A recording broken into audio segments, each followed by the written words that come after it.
Secretary McMahon, you've claimed that you want to drastically reduce the already very small federal role in education, and also that you will not cut Title I-A funding. That is still your position, correct? Correct. Thank you. I'd like a yes or no answer. Do you believe your April 3rd attempt to revoke Title I-A funding from states unless they signed a certification of compliance with your political viewpoint was consistent with giving states more control over education?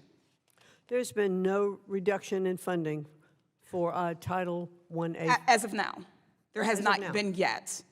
But again, Right.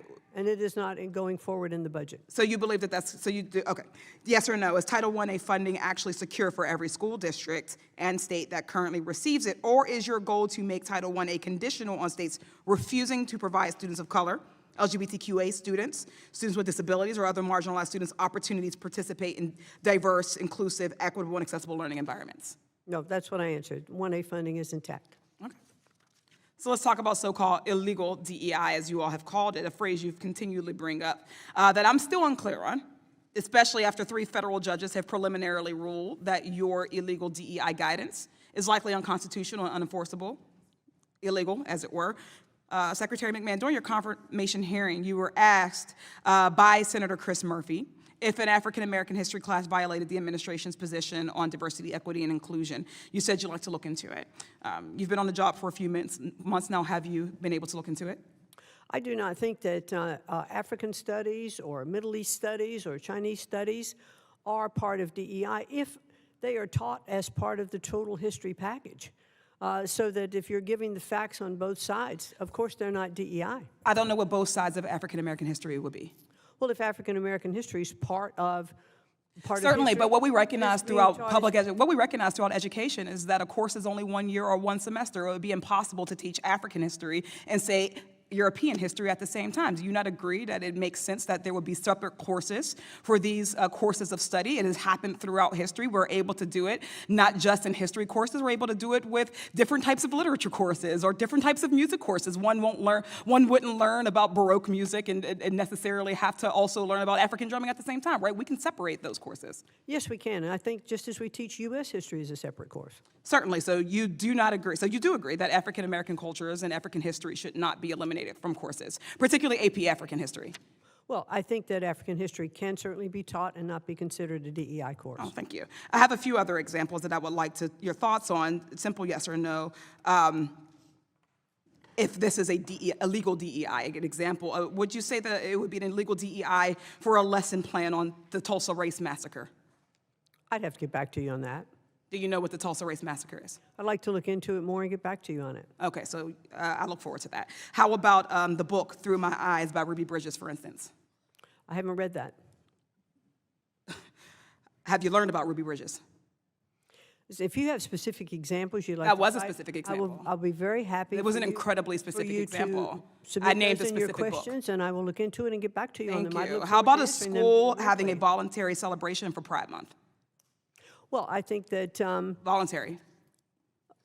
well, let's make sure that in our schools. yes or no? that we're looking, no, it's not. Okay. How about social studies standards that teach that President Biden won the 2020 election? I think our studies should all be taught accurately. Yes or no? I think our studies should No, be no, no. taught The accurately. question was, do you believe that social studies standards that teach that President Biden won the 2020 election is an illegal DEI? Yes or no? I think I have said we should teach accurately. We should. No, be you have on not all answered sides. the question. Well, I am answering don't the understand question. why you're incapable I'm of just answering. not giving you the answer you want. No, but I am want answering the answer, question. whatever your answer is. I just gave you the answer. No, the answer is yes or No, no. the answer is I No, think your our answer is courses yes or should be no. taught Gentleladies, Thank you so time much. is- I yield back. Can you tell me why the Office of Civil Rights in the Department of Education is being decimated? Well, it isn't being decimated, that's What for is sure. it being? We have reduced the size of it, however. Do you We think are that this- taking on a backlog of cases that were left over from the Biden administration. and Then working why through would those. you reduce the resources if you've got a backlog in addition to having confronted those cases that are going to come before you now? Because we're working more efficiently in the department. Okay, thank you. I've got real serious questions regarding your commitment to civil rights, to to our students, to our teachers, to our faculty, and places of that nature. Do you believe that migrant students should have access to public education resources? Well, migrant students do have access. Do at you this believe point. that they should continue? In some instances, yes. Okay. Do you believe that the position of this administration to reduce the resources and the support to migrant students, at the same time they've encouraged and perhaps facilitated the coming to this country of white South Afrikaners, I'm not sure. is an issue of favoritism and prioritization of white over color? Well, if I am going to have to take a couple of minutes to answer this. Well, Because answer it. this administration, President Trump has made it very clear that he will not tolerate discrimination, whether it's anti-Semitism, whether it's race-related, at all, on any of our schools. Okay, I'm asking any in you. our I'm schools. asking you Well, about I'm going to your answer this opinion, question if I because I'm going may. to tell you, I know what the president's position is. He's made it quite clear. I'm asking you, as the Secretary of Education, how you perceive this? Yes or no? If this is I not am an the Secretary- illustration of replacement and favoritism, say no. If it I is, am- say yes. I am the Secretary of Education who has been approved to run this agency by Congress, and I was appointed by the President, and I serve at his pleasure under his mandate. So therefore, the Thank you. direction of his administration is what appreciate it. I will follow.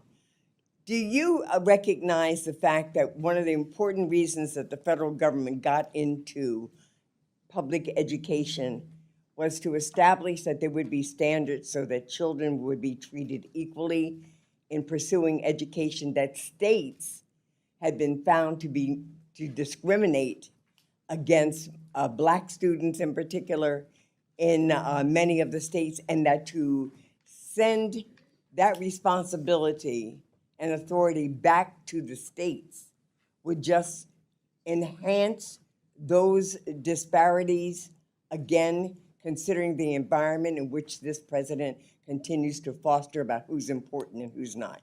Yes or no? Congresswoman, there are laws on the books in Title VI that totally. Laws don't mean therefore- anything to this administration. I'm asking you, do you realize that to send authority back to the states, to eliminate your oversight, to eliminate your accountability, to eliminate your determination as to resources going to schools that are teaching, public schools that are teaching underserved communities, that this will result in the very reason that we had to get the involvement of the federal government in this issue? And that's a yes or a no. Either you believe it or you don't. It isn't a yes or no, but I will not respond to any question based on the theory that this administration doesn't care anything about the law and operates outside it. So This that is a administration mischaracterization, and I will I respond. reclaim my time for 5 seconds, because you can say anything you want, your rhetoric means nothing to me. What means something to me is the actions of this administration, from the President of the United States conducting himself in a corrupt manner to his family, enriching him and himself corruptly, to determine that this administration can tell you what's right, what's wrong, what's lawful, what's not, that it can arrest judges, it can arrest lawyers, it can use its power to bully people. And I'm telling you, the Department of Education is one of the most important departments in this country, and you should feel shameful to be engaged with an administration that doesn't give a damn. Ms. Litlow. I want to start with the role of the Department of Education. I come at this as a mother, as a grandmother, a former teacher myself, a former state legislator with 2 grandmothers who were public school teachers. I have a lot of experience with the education system in Pennsylvania as well as the country. First, the history of the federal education involvement, and Ms. Watson-Coleman was getting at some of this that I'd like to build upon. Federal investments in education began to increase dramatically in the 50s and 60s and 70s, in tandem with the rise of the success of the civil rights movement.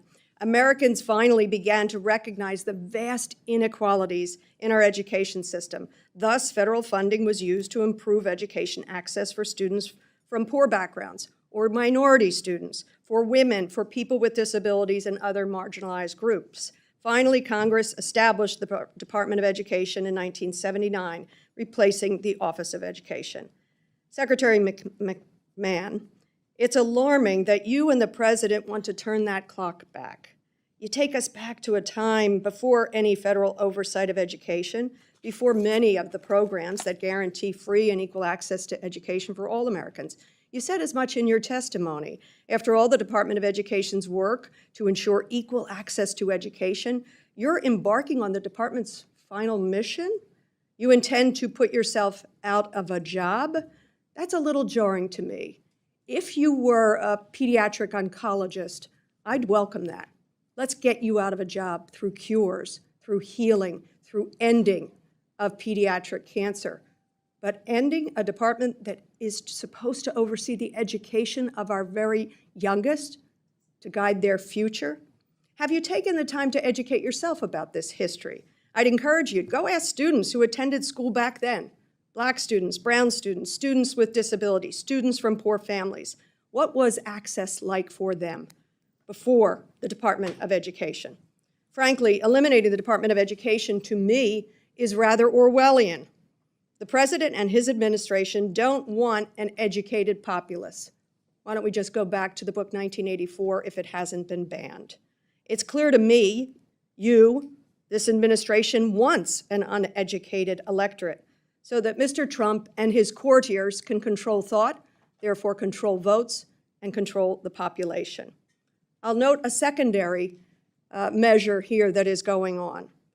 The increase in funding for charter schools. We know that charter schools originally were supposed to be incubators of the best ideas, great practices to be brought back into the public school education system so that every kid had an access to such things.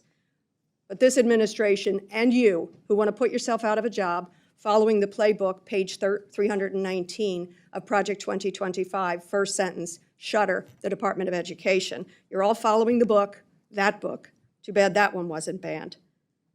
And yet, privatizing is really the other ambition, an uneducated electorate and profit and privatization of our education system.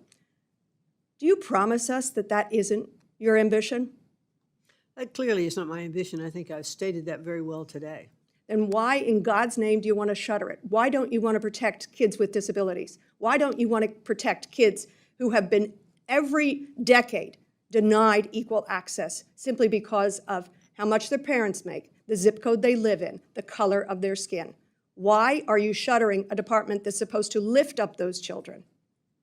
Because those programs don't have to flow through the Department of Education, and they can flow through the state. I was a state legislator. That's called shift and shaft. I've spoken with the governor of Pennsylvania. They can't pick up the tab anymore for education of our students. Not to mention, it would be inequitable by state, by state, by state. Why are you in this job at all?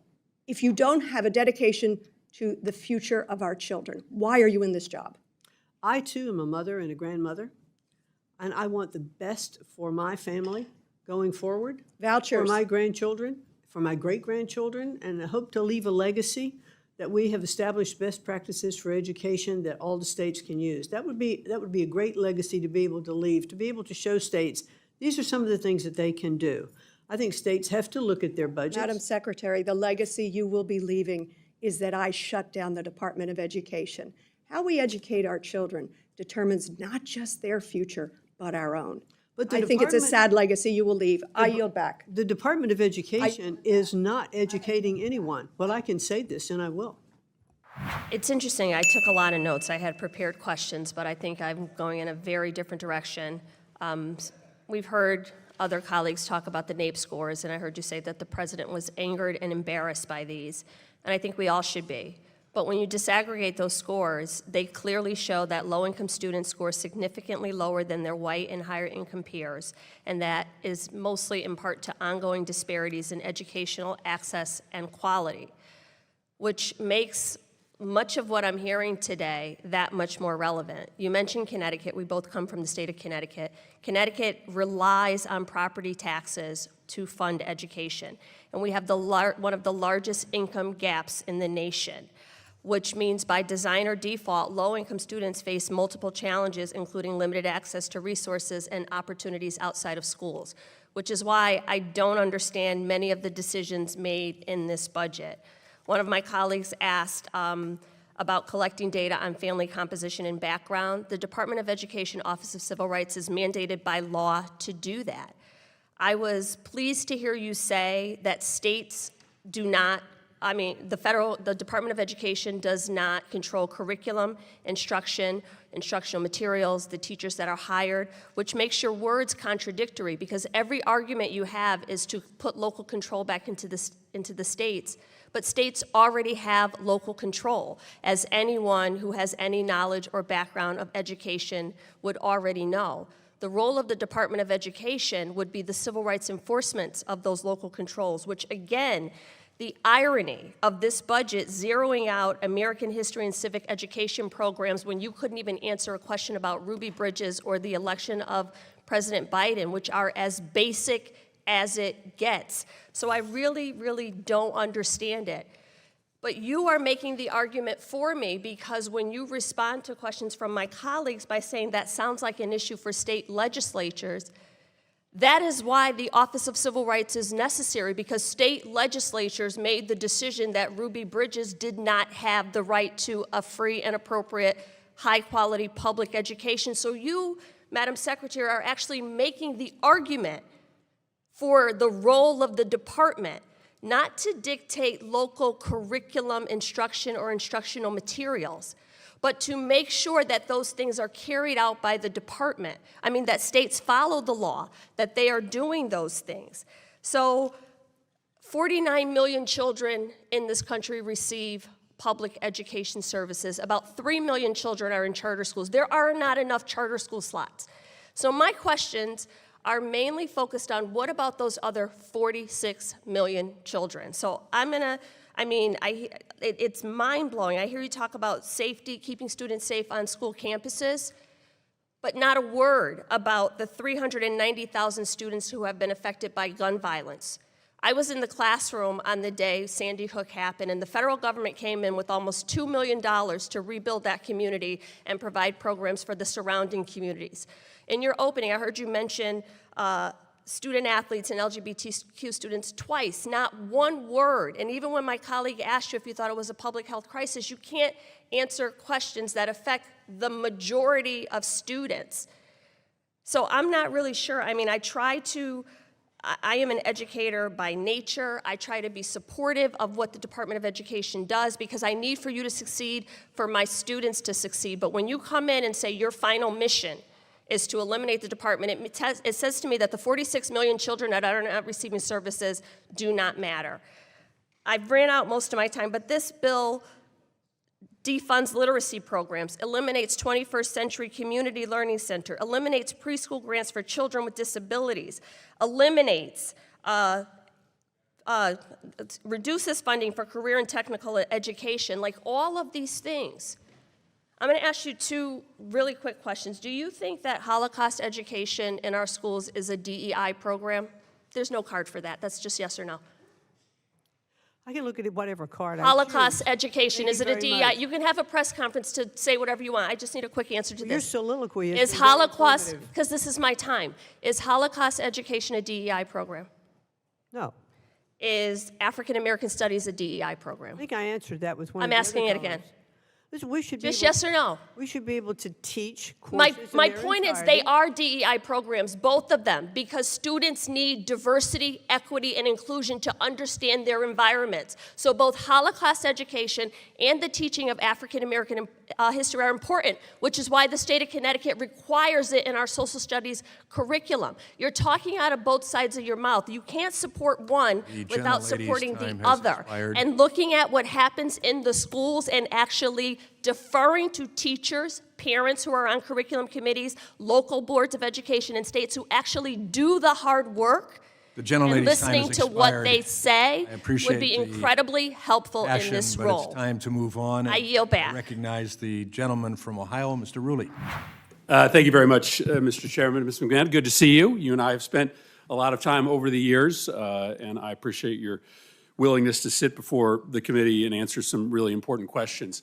I want to talk to you about an executive order that the Trump administration issued that commands agencies, including the Department of Education, to eliminate grants to organizations and entities that support DEI programs and activities. As you know, this has a lot of schools all across the country scrambling because they have no idea what that means.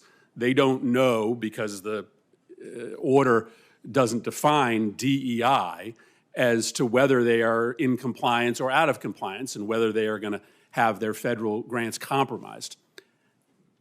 How does a school know whether it's running a DEI program or not? Well, certainly, and thank you, Senator, and it is good to see you again outside of the state of Connecticut, where we run into each other. DEI, I think, has been, it's a program that's tough. It was put in place ostensibly for more diversity, for equity and inclusion, and I think what we're seeing is that it's having an opposite effect. We are getting back to more segregating of our schools instead of having more inclusion in our schools. When there are DEI programs that say that black students need separate graduation ceremonies or Hispanics need separate ceremonies, we are not achieving what we wanted to achieve with inclusion. Let me give you an example then. So this order applies to Department of Defense schools, and those schools have canceled all programming around Black History Month. So if a school in Connecticut celebrates Martin Luther King Day and has a series of events and programming teaching about Black history, are they in violation of a policy that says schools should stop running DEI programs? Not in my view. That is clearly not the case. That celebration of Martin Luther King Day and Black History Month should be celebrated throughout all of our schools. I believe that Martin Luther King was one of the strongest proponents of making sure that we look at all of our populations when he said that, he would hope that his children wouldn't be judged by the color of their skin, but the content of their character. And I think that is the fundamental basis that we should celebrate Black History Month. West Point has closed down all ethnic clubs, so the Society of Black Engineers no longer can meet because they believe that to be in compliance with this order, they cannot have groups structured around ethnic or racial affiliations. Would schools, would public schools be in violation of this order? Would they risk funding if they had clubs that students could belong to based on their racial or ethnic identity? Well, I certainly today don't want to address, hypothetical situations. I would like, once I'm confirmed, to get in and assess these programs, look at what has been covered. Is that a pretty easy one? I mean, you're saying that it's a possibility that if a school has a club for Vietnamese American students or Black students where they meet after school, that they could be potentially in jeopardy of receiving federal funding? Again, I would like to fully what the order is and what those clubs are doing. That's pretty chilling. I think schools all around the country are going to hear that. What about educational programming centered around specific ethnic and racial experiences? My son is in a public school. He takes a class called African American History. If you're running an African American history class, could you perhaps be in violation of this court order, of this executive order? I'm not quite certain, and I'd like to look into it further and get back to you on that. So there's a possibility, you're saying, that public schools that run African-American history classes, right? This is a class that has been taught in public schools for decades, could lose federal funding if they continue to teach African-American history. No, that's not what I'm saying. I'm saying that I would like to take a look at these programs and fully understand the breadth of the executive order and get back to you on that. I think you're going to have a lot of educators and a lot of principals and administrators scrambling right now.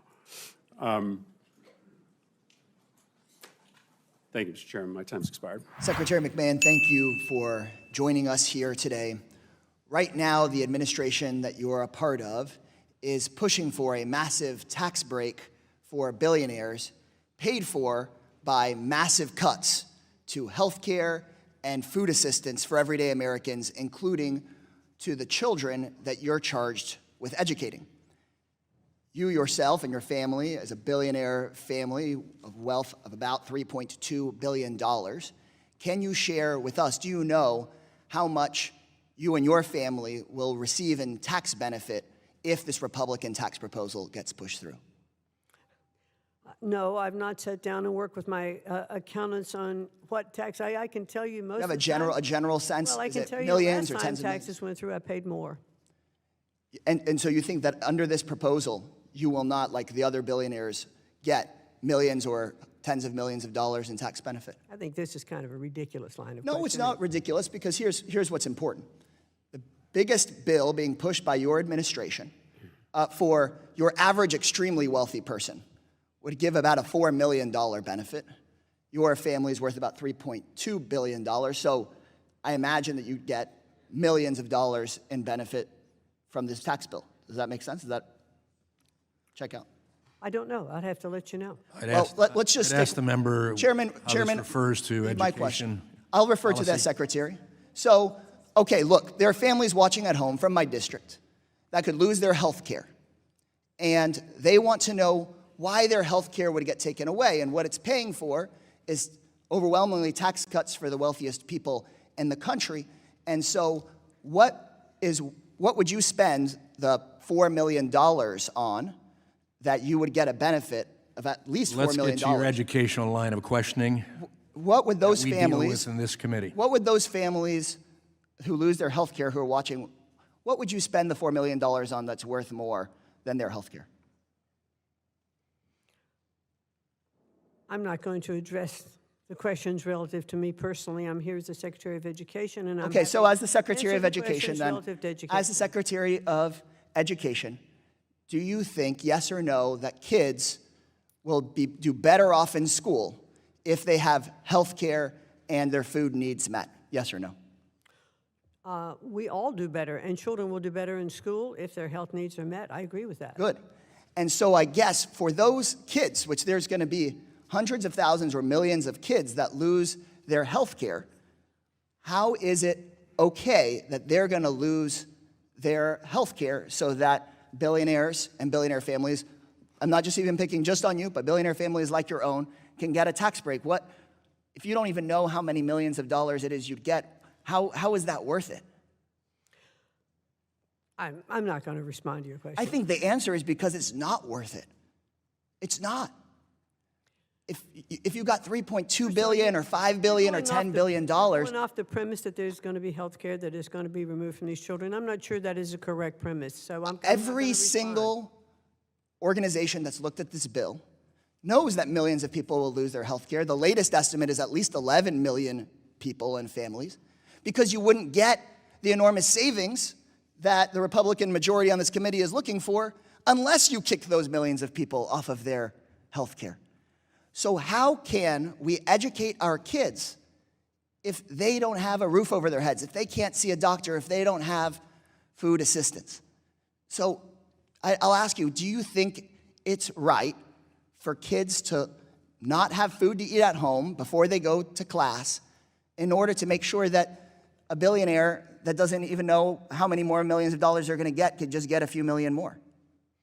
I want to make sure that as the Secretary of the Department of Education, that the President's plan to make school choice available to every student in our country is what we follow. And the President's plan specifically takes money away from those kids, specifically takes food away from those families, specifically takes money and sends it to big contractors, big companies, and sends millions of dollars to billionaires like you who don't even know how many extra millions of dollars they're going to get. Before I was a member of Congress, I helped run an after-school program at a high school where many of the kids were getting driven to school in the same car that they slept in at night. They didn't have food. Many of them couldn't see a doctor. They struggled in class. We should be passing a bill to make sure that they've got a decent classroom experience, a roof over their head, food, and health care, not a bill that just funnels who knows, in your opinion, how many millions of dollars to billionaires like those in President Trump's cabinet. Gentleman's I time yield has back. expired. And now recognize the gentleman from Missouri, Mr. Under. Thank you, Mr. Chairman. And thank you, Secretary McMahon, so much for taking the time to come to testify before us today. First of all, I'd like to apologize for the contemptible way that my Democrat colleague treated you. Thank you, Madam Chairman. Thank you to both of you for being here today. A few years ago, we worked really hard across the aisle to pass the Bipartisan Safer Communities Act, a bill that made changes in our gun laws, but in large part because it was a real priority for my Republican colleagues, also included billions of dollars in funding for school-based and children's mental health. Earlier this year, you did something extraordinary. You canceled $1 billion worth of existing ongoing grants to schools all across the country. And it's extraordinary because you didn't cut off new grants, you cut off existing grants.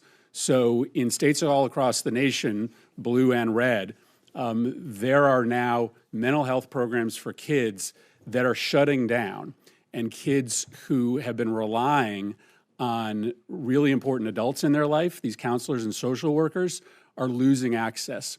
You know Connecticut very well. You shut off a program that provides mental health resources to kids in crisis in Northwest Connecticut. When they did a survey of these kids and asked the kids who are in this particular program who the one adult was who they would go to if they were in mental health trouble or in response to a trauma, every single one of those kids in that program named the counselor funded by this program. You've shut that grant down. When those kids show up to school next fall, that trusted adult will not be there. You've told this program, as well as all the other programs, that the reason is they're violating civil rights laws. This program has no idea what you mean by that. And I guess I just ask you this. I'm sure you had to weigh, factors in making this decision, but did you worry about what your decision would do to these kids where you've ripped away their counselors and social workers literally in the middle of the program? Do you worry about what's going to happen to those kids in Northwest Connecticut and kids all across the country who have lost access to their trusted adults? I certainly worry about mental health for children and adults all across the country. I certainly do. I guess I'm asking specific. You must have weighed this. I assume you weighed this when you made this extraordinary decision to shut down $1 billion worth of mental health programming for kids. Did you worry about what you would do to those specific kids? Well, what we have to do, I think, and that's what our simplified funding program is going to do, is to put programs into a single grant that's going to the states to be determined how that money can be best used. But how did you weigh the impact? I'm asking about this specific decision. How did you weigh the impact that, again, these kids in Northwest Connecticut, they literally say, this adult is the most important adult in my life. And you made a decision to shut down that program. And this can be replicated all over the country. How did you weigh the impact on those kids? It's a really cruel thing to do to those kids. So did you think about the impact on those kids? Well, I certainly can't evaluate every particular program in every school district across the state. There are some areas that need mental health more than there are others. And there were programs in the mental health program that did deal with DEI and with gender issues, et cetera. And it wasn't just about the kind of things that you're talking about. So in totality, as we look at mental health grants across the country, we have to make sure that those programs are being used to serve best in those communities. Yeah. So, therefore, a governor or a principal or a state superintendent would have the best information relative to what is needed in that particular state. Yeah, we know what we need in Northwest Connecticut, and what we need is for the federal government not to rip funding away from these kids in need in the middle of the service program. Or to better allocate the dollars you have and provide those professionals across the state Let that me, can let me, handle it. let me ask you another question. Obviously, we're trying to understand what the Department of Education is doing with respect to the threats you've made against institutions of higher education. In the letter that you sent to Harvard demanding that they make certain changes, you told them that they had to end all of their diversity programs, but that they had to institute viewpoint diversity. That doesn't seem to make sense. How do you tell them to end all their diversity programs? And we assume that this is a mandate that you will make of other schools as well. How do you ask them to end diversity programs while instituting viewpoint diversity? Those seems to be totally contradictory. No, the diversity programs that we've asked and demanded to be eliminated were the DEI, where they were, those programs actually were pitting one group against another. Isn't viewpoint diversity a diversity program? A viewpoint diversity is exchange of ideas that's actually better, absolutely. Where Now in- here, because Harvard only has 3%, by its own numbers, 3% conservative faculty, do you think they are allowing enough of viewpoint diversity through that teaching on Where in campus? the statute does it give you the ability to cut off federal funding for a university based upon your decision, your determination that they don't have viewpoint diversity? Can you cite to a statute, an authority that Congress has given you to micromanage the viewpoint diversity of a college? Well, certainly well, now let's back up. Well, no. I think that's really important. I'm going to answer your question. Can you cite a statute? Because you can't cut off funding for universities unless you have a statutory authorization to do so. So what statute gives you the right to tell any university that they have to have a certain mixture of viewpoints? So here's what happened with Harvard. No, it it's was a the pretty same with simple. Columbia. I don't mean to provide being hostile. Well, here, I have to give but- you but some. I think you have to some cite the background. statute. The statute's Title VI. These were civil rights violations. That is why we filed a case and defunded or stopped the funding for a while for Harvard as well as we did Columbia. And in that conversation with them, we talked about different things that they should do coming back to the table to make their programming better. The president of Columbia absolutely indicated, as well as the president of Harvard, that they needed to do things on their campus to eliminate anti-Semitism. That was kind of the crux of what brought us into talking to the different universities.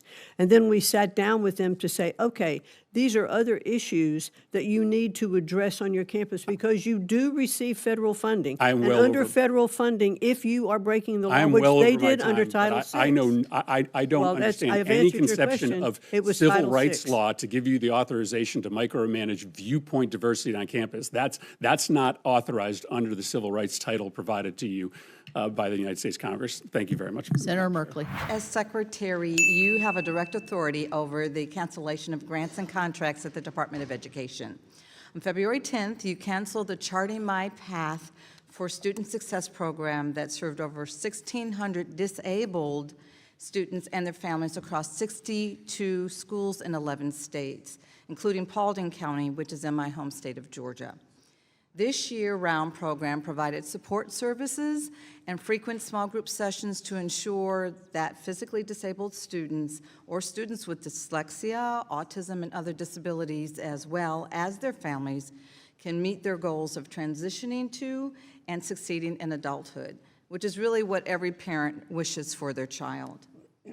All too often, it's unfortunately a sink or swim situation for disabled students after high school, and programs like this can be the difference between a lifetime on disability insurance versus a good job that they can raise a family on. On this poster right here, you can see the exact email that was sent out to parents in Georgia because of your decision, which I would like to submit digitally for the record. It says, the federal funding provided by the Department of Education for this initiative has been discontinued immediately and that your child will no longer receive transition supports. I would like to also submit for the record an article from NPR about a young man named Logan and his mother Jessie, who were really benefiting from this program before it was abruptly canceled. Secretary, this is just simply a yes or no answer. Do you stand by your decision to cancel this program in the middle of the school year without any warning to the hundreds of students, teachers, and families that were participating? Well, I would like to explore that more and get back Secretary, to this you. is a yes No, or no, no it's answer. not a yes or no please. answer. Yes, it is. And It the is not. American people deserve Well, I'm not going to give you a yes or no answer full because it's answer more. from you, yes or no. I'm not going to let you circumvent. I'm not going to let you ignore it.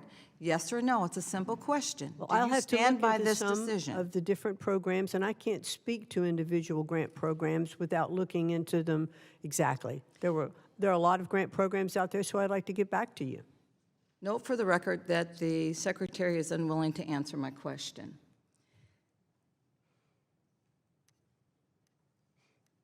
Is it clear, or do you believe that you are misleading the public regarding the actions that you and President Trump have taken to cut or cancel programs and services for disabled children and their families? You've said multiple times that disabled students will not be negatively impacted by your decisions, but they already are. Time and time again, this administration asks the American people to listen to everything that they say, but to ignore actually what they're really doing. Given our limited time, I plan to submit written questions to you and for the record to learn more about your decision and get some direct answers from these parents as to why the kids can't meet with their teachers anymore. Secretary, yes or no? Simple answer, just a direct answer. Do you believe that gun violence, the leading cause of death for children in this country, is a public health crisis? I believe that gun violence is just, we should take steps to make sure that gun violence does not happen in our Is schools. it a public health crisis to you? The American people and families want to know, do you believe that our children sitting in our classrooms should be fear of unnecessary gun violence? Most of America believes that this is a public scourge. Do you believe that gun violence poses a threat to our children while they're sitting in our classrooms? Gun violence should not be allowed anywhere, and gun violence especially should not be in our schools. I'd like to say to you, Secretary, as a mother who lost her son to unnecessary gun violence in the prime of his teenage years, your response, or basically a lack of response, is completely out of touch. Every parent, whether they send their kids to public or private school, worries about their child being killed at school. And there's a lot of data to prove that. It is unfortunate reality that this happens every single day, but yes, this is the reality. There's something very wrong when the highest-ranking government officials responsible for the safety and education of our kids cannot claim that the leading cause of death among children is not a crisis. Every American should be deeply concerned while you remain Secretary of Education. And I hope that I'm able to get some answers in writing from you, and I yield back.